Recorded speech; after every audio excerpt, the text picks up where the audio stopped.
So about your projects, I received some questions. Should I include the executive summary? You can. I mean, what if I exceed the word count by 5.5%? Again, don't worry about these things. Yeah. How many references do we need to include? No references needed. Just include the resources that you are inspired by. No need to include academic references. Is this structure right or wrong? I'm confused, etc. All these questions about formatting, here are my answers. Number one, use your judgment, common sense, intuition. Make your own decision, own it, and your decision is usually right. So use your common sense, judgment, intuition. Number two, in your actual job, you can't ask everything to your manager. Remember that. You have to make assumptions and then take some initiative. The same with your projects. As a student, in this module especially, I want you to take initiative, to be creative, think outside the box, take some initiative.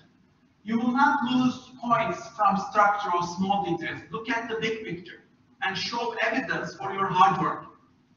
And there is no spoon feeding. Figure it out. It's okay to take some risks. So to be creative, you need to get out of the boxes or eliminate the boxes. Go for wild ideas if you can.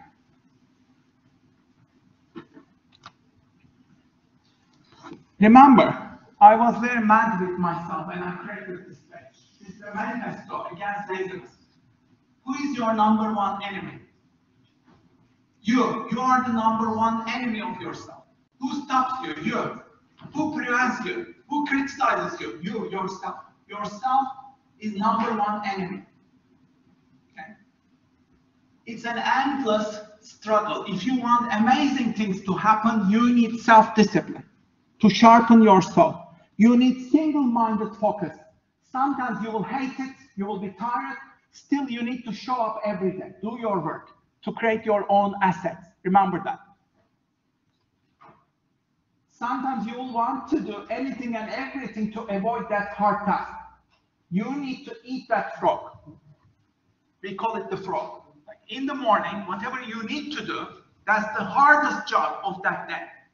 You need to eat that frog. Don't wait for inspiration, for writing or producing. Do the work.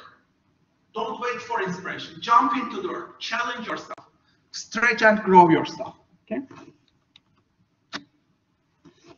Let's say you are writing something new. You are creating a new project. Let's say there is a course deadline, module deadline. You need to create a portfolio. What happens?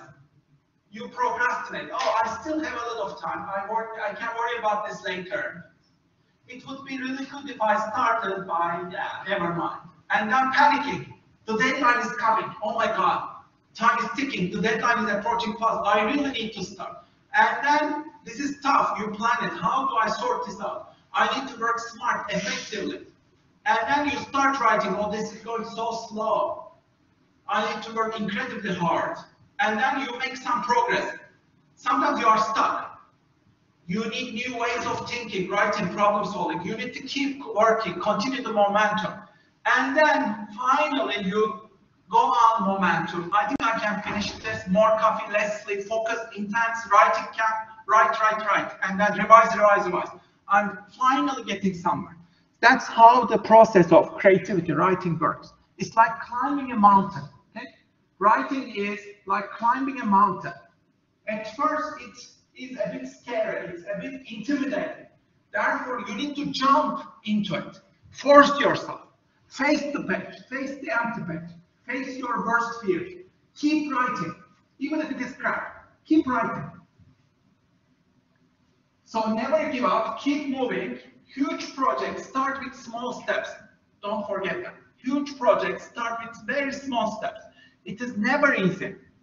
And you need to fight with yourself to do better. And always keep the momentum, keep writing. Okay? The moment that you have an instinct to do something, you need to count 5, 4, 3, 2, 1. And physically move, or your brain will stop you. That's very important. You make a decision. Oh, I should open my YouTube channel. You need to act in 5 seconds. You have just 5 seconds to act. If you don't act in 5 seconds, you'll lose it forever. You will lose it forever because your brain will create all these excuses. Oh, what's correct timing? Oh, but you're not ready for it. Oh, but have you thought about this? No, you haven't thought about it. So your brain will stop you automatically. Therefore, if you want good things happen in your life, you need to jump into action like a mad person in just 5 seconds. That's it. You won't have another chance. You can die tonight. Who says you will survive for tomorrow? We can die tonight. The only day you have is today. That's like, don't forget it. Like, you can't keep procrastinating your dreams. Oh, one day I will do this. That one day will never come. You just have today, right now. If you can do it today, in 5 seconds you can do it. If not, you will lose it forever. And Mel Robbins talks about this philosophy. You can watch this as well. Okay? Don't bother for waiting for inspiration. It is not coming. You need grit, struggle, urgency. You need a deadline. You need to give yourself a deadline. I'll do it now. I'll jump into action now in 5 seconds. Okay? So the solution is to start the work now.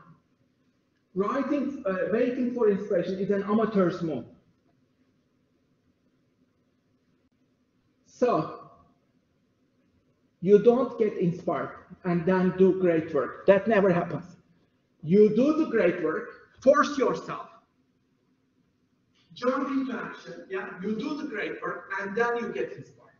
I'm generally inspired when I finish my work. If I finished an article and then published it, then I'm inspired. I'm never inspired at the start of the article. No, never, almost never. So you can't wait for inspiration. You have to do the work. Okay? Force yourself. And then inspiration comes later on. Okay? So focus on the things that you can control, establishing your own system.